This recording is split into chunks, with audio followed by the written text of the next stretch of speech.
Peace is on the mind of many people, but peace is not possible without necessity. Peace as a goal, or peace as an ambition, peace as a wish, does not have the power to overcome the tensions and animosities that exist between people, and even within people, within individuals. The peace that can be forged in the future must be based upon necessity. It must be based upon a clear understanding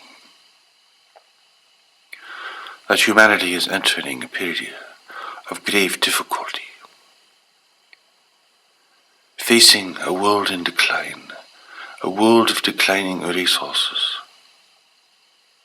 where many more people will be drawing from the bounty that the world can provide. A world where humanity will be facing competition from other races from beyond the world. A set of circumstances, when taken together, is greater and more profound and far-reaching than anything that humanity as a whole has ever had to face before. And there will be no one in the world who will not be affected by these great waves of change, and by the greater darkness that is in the world, that is growing with each passing day.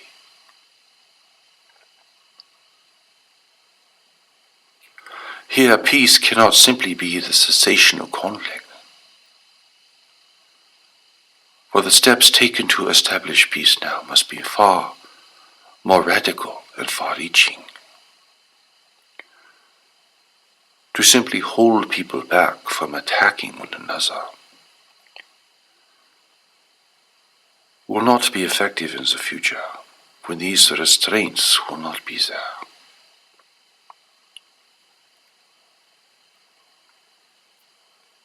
In order for you to understand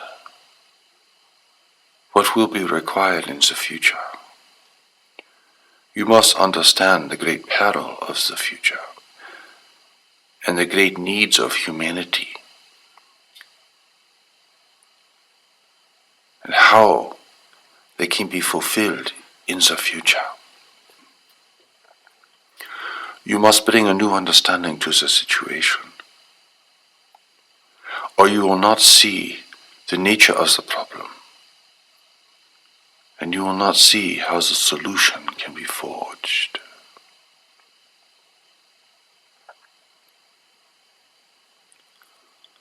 It is not enough to say that people want peace, and you should not believe that people have always lived together in harmony, for there has been very little harmony in the world at any time.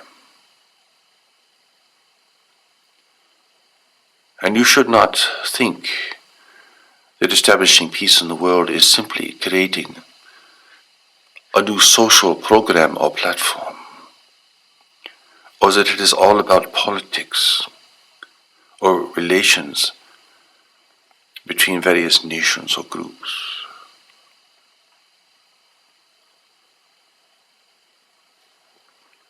If people are at war within themselves, they will express this in the world,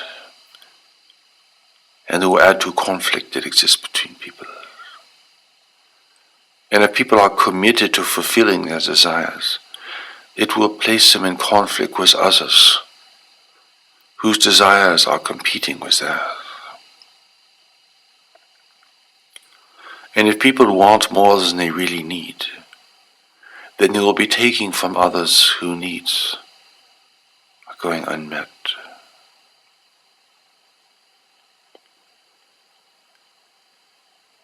This is a moral and an ethical issue for each individual. For here the rich must give to the poor. It is not simply an option. It is not simply a moral, ethical question. It is a necessity. or there will be no stability.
Or there will be no stability,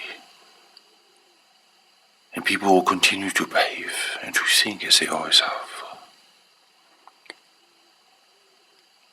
Now the whole world is in peril. Humanity and civilization could fail. Humanity is facing a grave threat from all the world by those races who seek to take advantage of a weak and divided humanity. This is all revealed in the new message that God has sent into the world for the protection and advancement of humanity. But a protection and advancement must require a different understanding. For if individuals and groups and nations continue as they are continuing now, the world will enter a period of prolonged decline. And war and competition and conflict will be rampant. And people everywhere will suffer greatly. And great calamities will come to the world. And people will not be prepared.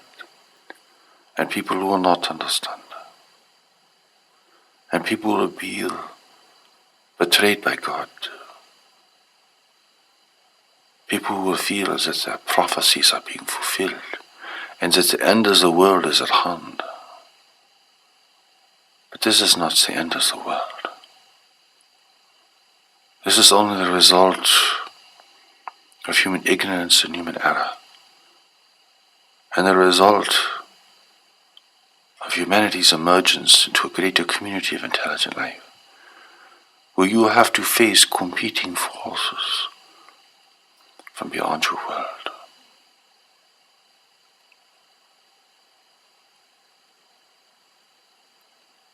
It is necessary, therefore, in the new message that God is sending into the world, that a clear understanding being given of humanity's predicament and situation, and the great opportunity for human unity and cooperation that exists even at this moment. But to see this greater opportunity, you must see the greater problem that is facing humanity. And this requires a clear and new understanding.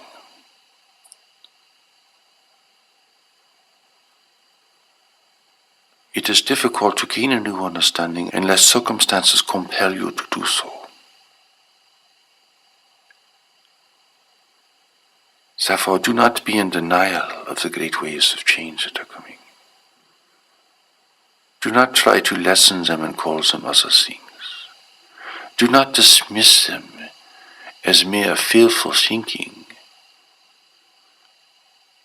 Do not think they merely represent one perspective. Do not think they are simply the projections of certain individuals. If you cannot see the problem, you will not see the solution. If you cannot face the gravity of your times, then you will not bring this real seriousness to the situation that is required.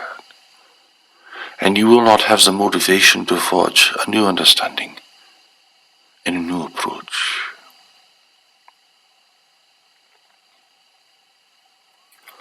It is not enough simply to be fearful and to fret about the future and to complain about the behavior of others. For you must now take stock of your own life and how you relate to the world and to other people. This is a confrontation for each individual. It is not simply a problem that some government should solve. The responsibility is shared by everyone, individually and collectively.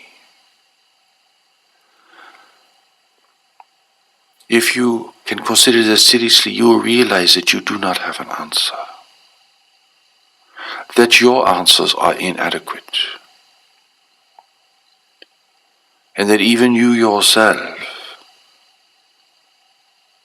are not sure what to do within your own life and thinking. This is why God has sent a new message into the world. Not to answer all your questions, not to solve all your problems, but to ignite a greater intelligence within you and to show you clearly where the world is going and what will be required.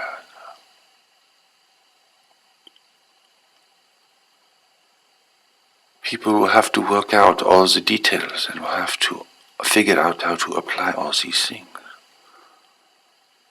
But without this greater understanding,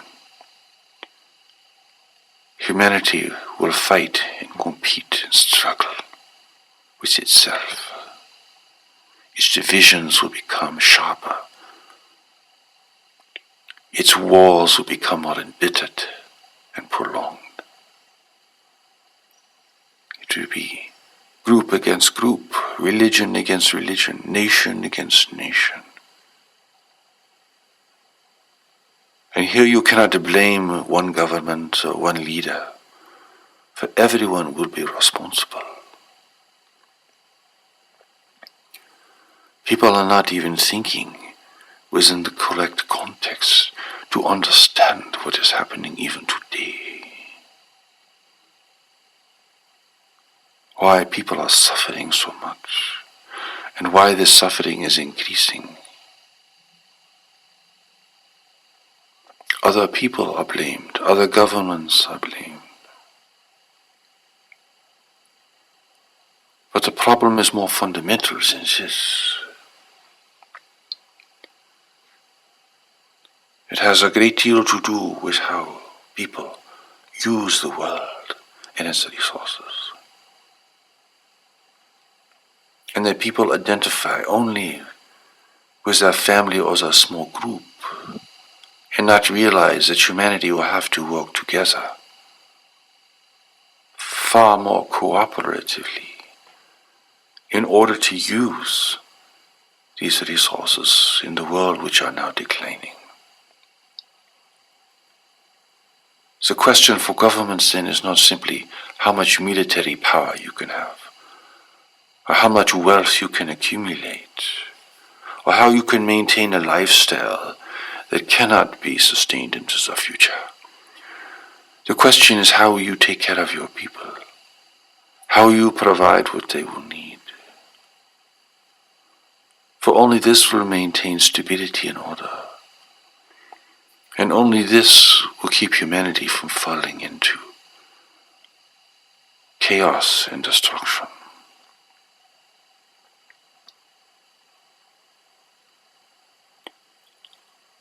It is not simply having a new political ideology.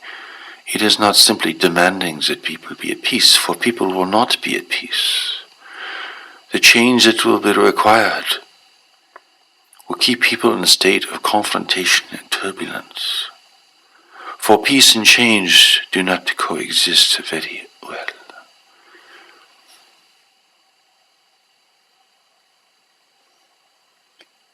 It is the confrontation that is necessary, or people will not rise to the occasion. They will not see what will be required of them or their nations. They will always blame other people. They will always think it is because of someone else that they are suffering or that the times are difficult.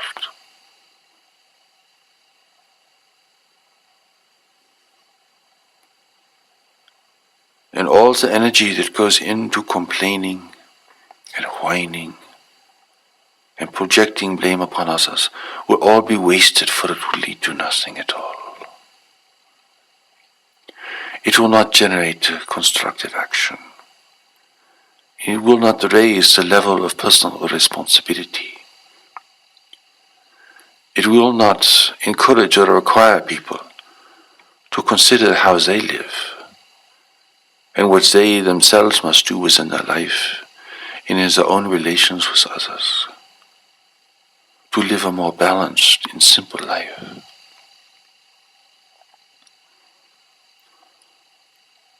And those that are rich will try to remain rich, and those who want to be rich will strive for wealth. And those who are poor will become poorer. There can be no peace now under these circumstances.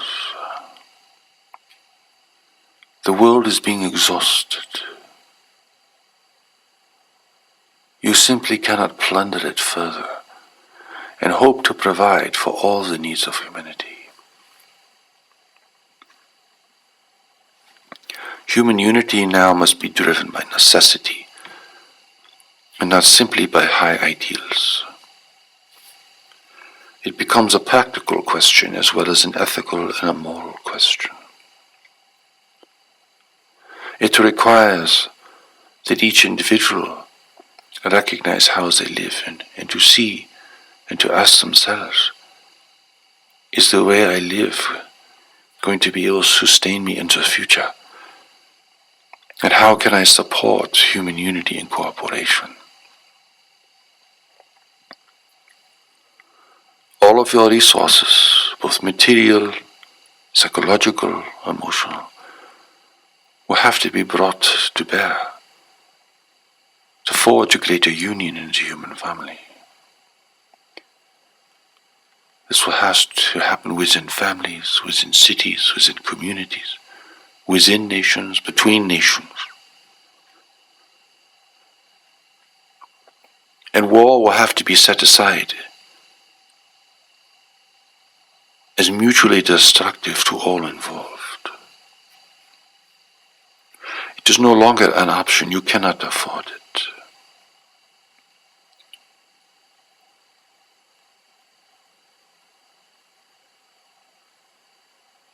It cannot be brought to bear.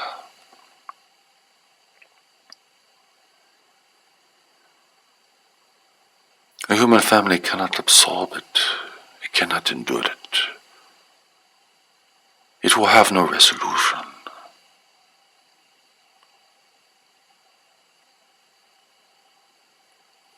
You're entering a new set of circumstances that will require a far greater commitment, not just from governments and leaders, but from people everywhere. And the motivation will be practical, moral, and ethical.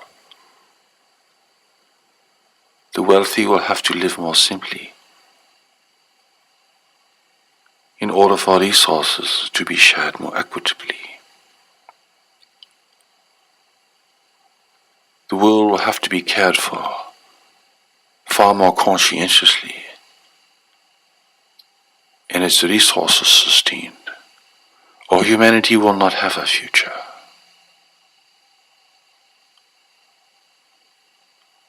Without this stability, there is no peace. There is no security. There is no well-being.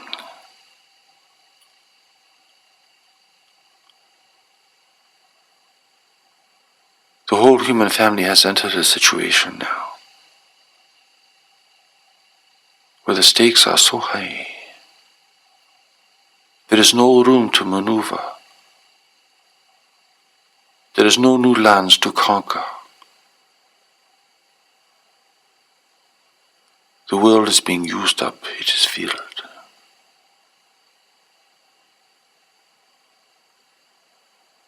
Therefore, humanity cannot behave as it has always behaved. And the greater aspects of human nature must now be brought to bear. And its darker aspects must be arrested and controlled and contained. This is a great trial for humanity. This is a great need of humanity. Humanity has reached a great threshold now. Your ability to survive and to advance will be determined within the next decade. Do not assume that humanity will succeed. Do not give yourself this false confidence. Do not think, we've been through all these problems before. We've always survived. We've always managed. We have always pulled ourselves through. Do not give yourself these assurances.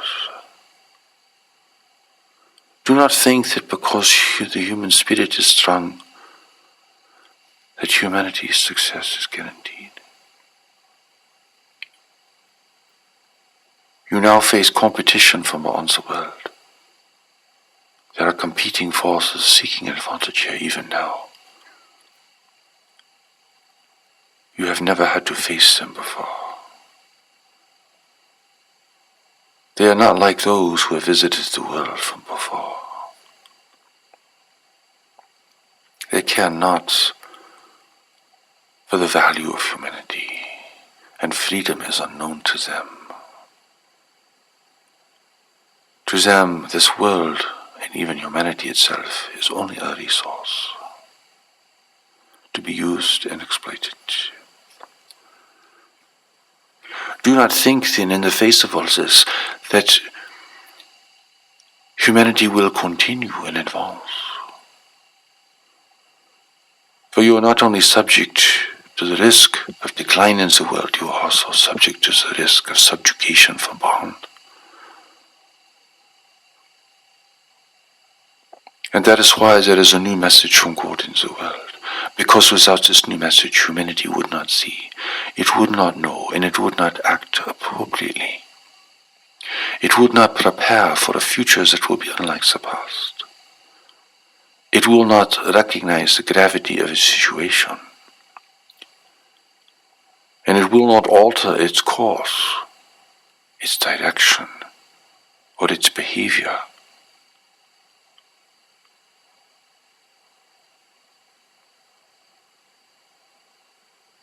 This will require strength and courage from each person.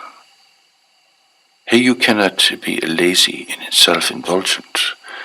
Here you cannot be indifferent or ambivalent.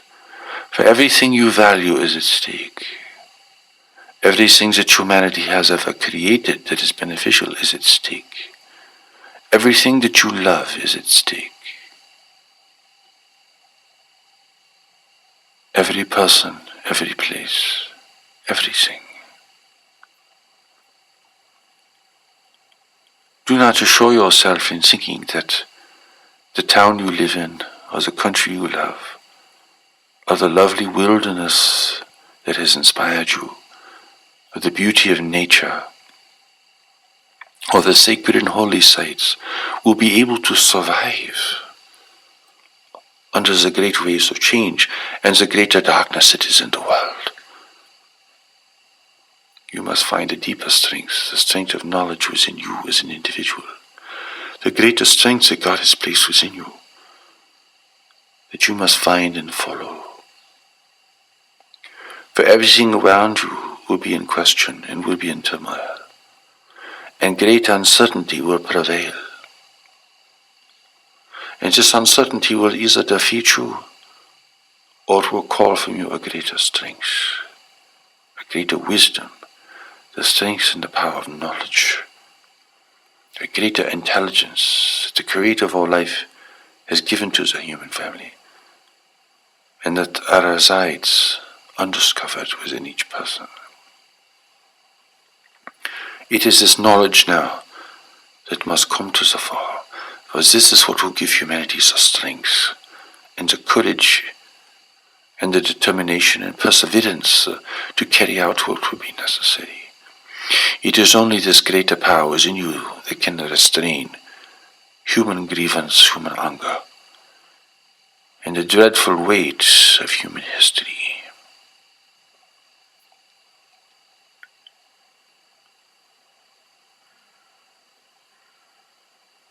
You may see what is possible for humanity.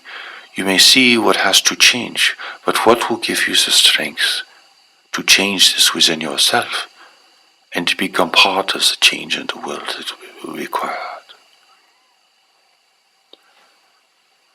Here you cannot simply say, well, other people will not be able to change. Humanity will not be able to change. Therefore, I don't need to change.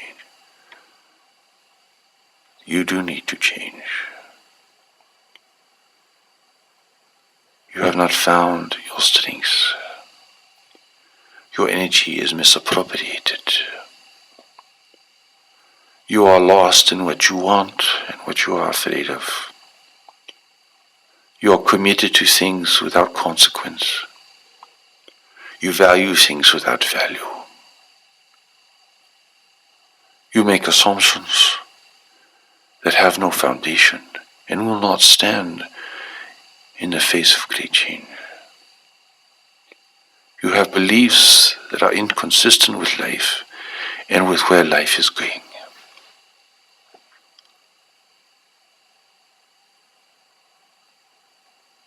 There is great change that must happen within enough people.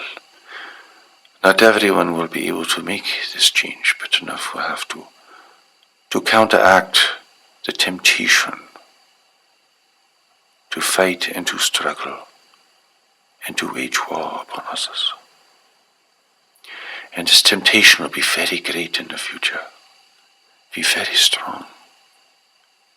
And the temptation for you to take sides and to think that you should join a group that is being imperiled, or that you should join a group that is trying to overcome other groups, will be very strong.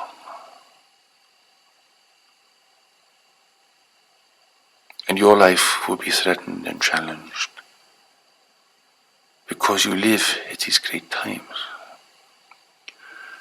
But it is also true that you have come into the world to serve the world in these great times, and that knowledge within you is fully prepared for what is to come. It is not afraid of the world. It is not afraid of what might happen here. It does not care about the things that you care about, necessarily. It is here on a mission within you, and this is your mission in life. But you will never find this mission through your desires and your fears, and your political views, and your cynicism and your judgment of others. You will not find this greater power through wishful thinking, or to trying to believe or insist that the world is better than it really is.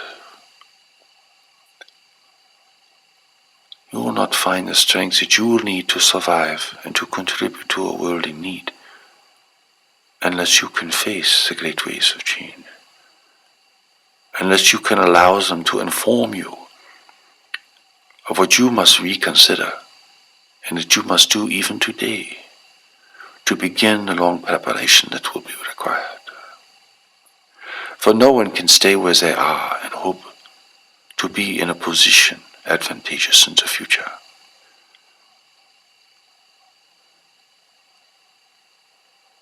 This is why there is a new message from God in the world, because people do not know what is coming and do not know how to prepare, and do not know of the greatest strength that lives within them.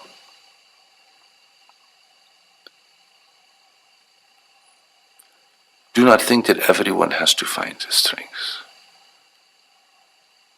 for not everyone will be able to. But you will need to. You and others like you will need to. And you are not yet in a position to understand the nature of this strength,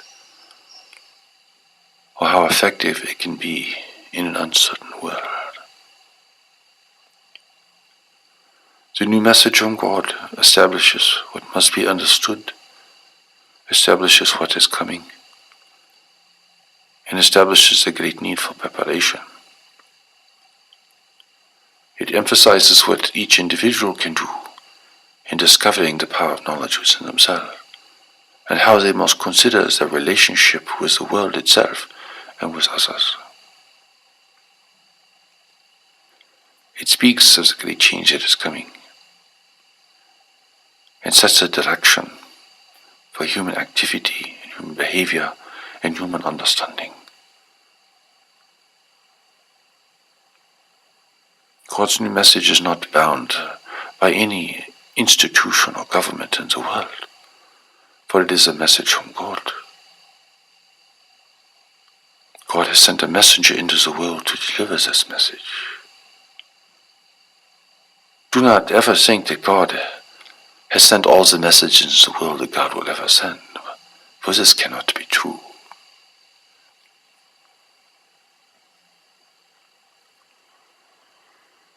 Do not think that the past is determining the future, for in truth the future is determining the present.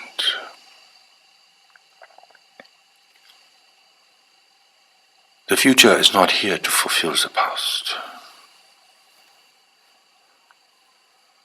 Even the messengers that God has sent into the world could not foresee what is coming now.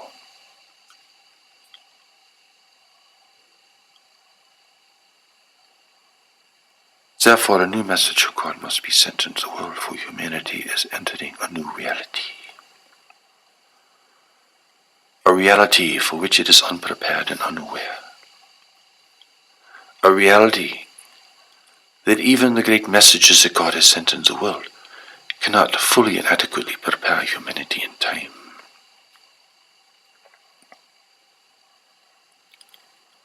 You know not of the great danger in the world today. You know not of the great waves of change that are coming. You know not what it will require of you. You know not of where you will find the strength and the wisdom to navigate these difficult times, not only to survive, but to become a force of good, a force of resolution, to play your small but essential part in building human unity and cooperation. This unity and cooperation will not be based on people agreeing about everything,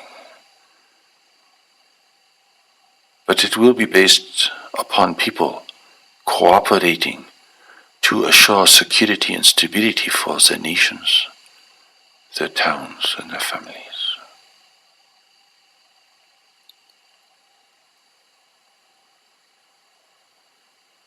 The new message has spoken to the governments of the world, to the leaders of these governments, to the leaders of religious institutions.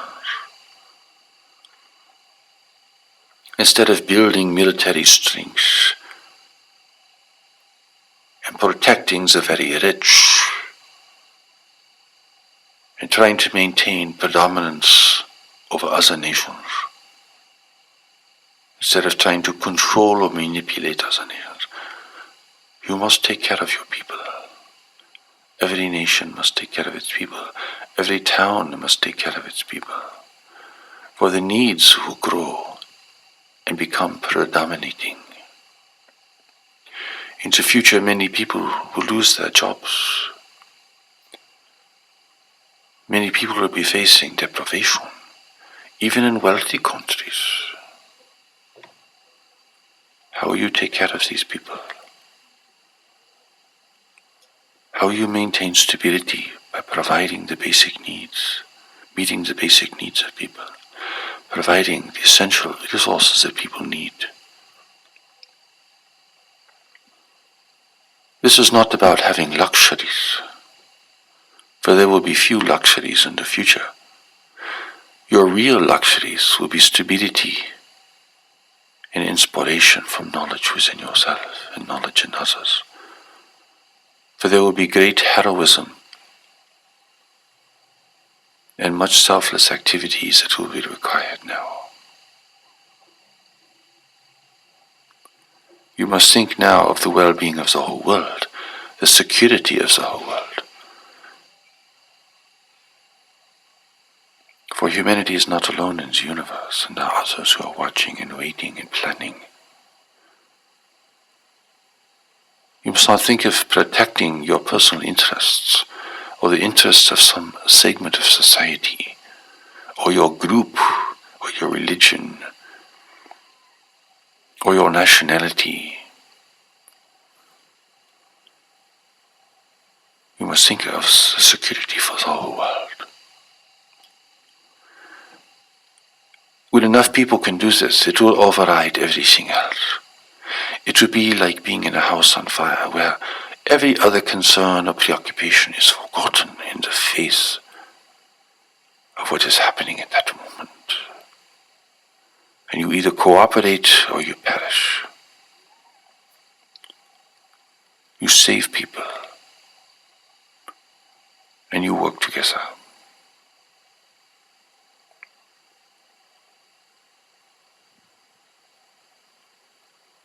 This is the great need of your time and the great opportunity of your time. Many people around the world have prayed for peace and the end of war and deliverance and divine guidance. That is why there is a new message from God in the world. But the message is not what people expect. It is not what people think, and it does not conform to their religious beliefs or social customs. But the true messages from God never do, because they are messages from God and not from people. You may invent any scheme you think is possible. You may think technology will save you. You may think that Jesus will return, or some other great leader. You may think there will be a final battle that will settle everything. But none of this is correct. For it is all based upon a very ancient understanding. It is not relevant now. A great war will destroy humanity and enslave it to other powers in the universe. There will be no great leader that can lead everyone, for not everyone could follow such a leader or any leader. If Jesus returned to the world, people would fight over whether they believed in him or not. He would bring war and destruction to the world, and that is not what God wills. Humanity has not come this far with such great assistance through so many travails simply to extinguish itself at the end. Do not think these are the end times. That is foolishness. Yes, many things will have to come to an end, but this represents a great threshold for humanity and the possibility for a new beginning and a new direction and a new set of requirements. The messenger sent into the world to bring this message will not lead humanity, will not become a political leader, will not solve all the problems of the world. He is here to deliver the message and to do everything in his power to show that the message will remain pure and uncorrupted,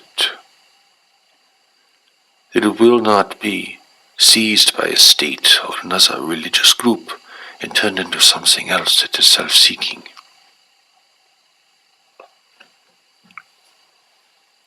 There will be many leaders for humanity, but if they are to be effective and beneficial, they must have this greater understanding. They must look at the world with new eyes, and they must see what is coming over the horizon, and they must recognize humanity's great vulnerability in the universe. But as long as humanity remains weak and divided, in conflict with itself, it will be powerless in the universe and extremely vulnerable to intervention such as already occurring now.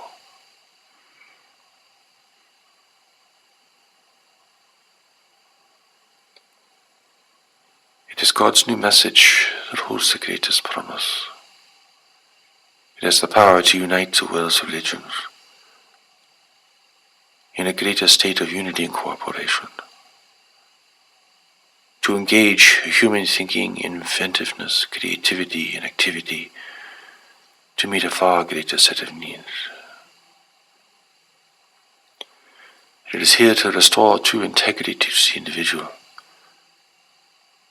by revealing your spirituality, the meaning of your spirituality, the importance of your spirituality, humanity's one spirituality, at the level of knowledge. Such a revelation has never occurred before, but it must occur now. For this is the time of revelation, and this is the time of danger. There is a greater darkness in the world. Humanity is facing great peril now. You have competition from beyond the world, and humanity is weak and divided and unsuspecting. It will take great love from each individual to respond, as it has taken great love from the Creator of all life to send a new message into the world for the protection and advancement of humanity. It is all based on great love. There is concern as a parent has concern for their child, but it is not based upon fear. It is great love that has brought this new message into the world, and it will be great love within each individual and between peoples that will give people the strength and the power and the understanding necessary to prepare and to assure a greater security for the human family and a greater unity between nations. For there must be cooperation and unity now, greater than anything that's ever been established. And this unity will not be temporary, it will not be based or surrounding one event only. It will be for the preservation and protection of the world and the protection of human civilization and all that is good within it.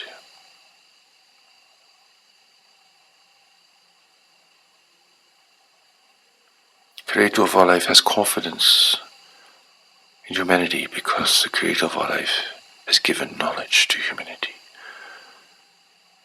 A greater intelligence that resides within each individual. God does not have confidence in human beliefs and assumptions, human wishes, human ideologies. God has confidence in knowledge. For this is what God has created in you. Everything else you have acquired from the environment around you and from other people. But knowledge within you is what God has created in you. Greater than your mind, greater than your body, greater than your thoughts, greater than your fears. This is the great love that lives within you, and this is the great love that will move your life forward and spare you your own destruction and give you the power and strength to care for others.